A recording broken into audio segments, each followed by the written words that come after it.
the day that this video goes live, it will be Black Friday, also known as the biggest sex toy sales season of the year. So for those of you that are interested, I just posted a huge roundup on my blog of all of the best holiday sales and deals going on over the next several days. So I'll be sure to link that in the description or in the annotations for you. Now, let's move on to the video. If you've ever spent time in the presence of a sex educator, you know that we love condoms. Condoms, condoms, condoms. And we think that you should probably be using them. However, there are some things about condoms that no one ever really tells you. For instance, did you know that chapstick and other lip products can eat through latex? That's important info to have if you're doing any sort of oral with latex condoms or dams, but I guarantee the majority of people do not know this. Similarly, a lot of people recommend using condoms with sex toys. And that's not necessarily bad advice, but there are some things to be aware of. So that's what we're going to talk about today.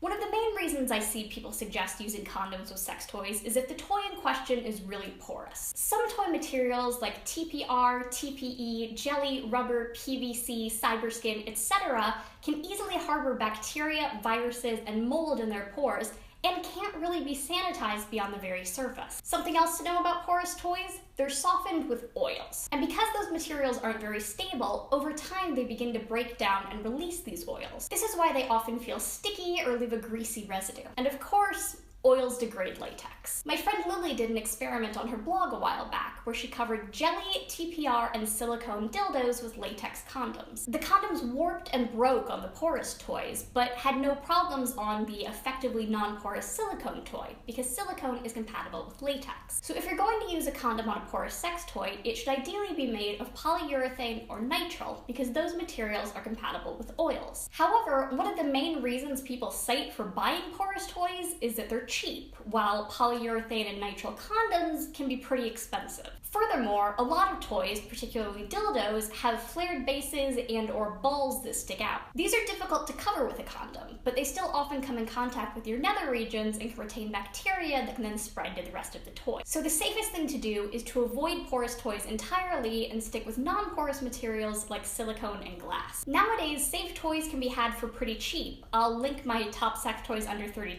guides down in the description, and your body will appreciate it. Especially because porous toys are often toxic, and condoms may not protect you from toxic toys. People often get a false sense of security when it comes to using condoms on toys containing phthalates and other toxicants. But not only are there no studies to know if condoms offer any protection against these things, I've actually heard multiple accounts of people experiencing chemical burns and other symptoms from toxic toys even with condoms. Once again, I urge you to stick with silicone for your soft toys. But another thing that no one ever tells you about condoms is that most condoms are lubricated with silicone lube. Almost all condoms these days come pre-lubricated, and the majority of the time, that lube is silicone-based. There are a few different reasons for this. Silicone lube is slicker and lasts longer than water-based, and water-based lubes can contain a wider range of ingredients that are either straight up bad, like propylene glycol, or that certain individuals are allergic to, like aloe. I once read that back when water-based lube on condoms was the norm, people would sometimes experience irritation after using condoms and assume it meant they were allergic to latex,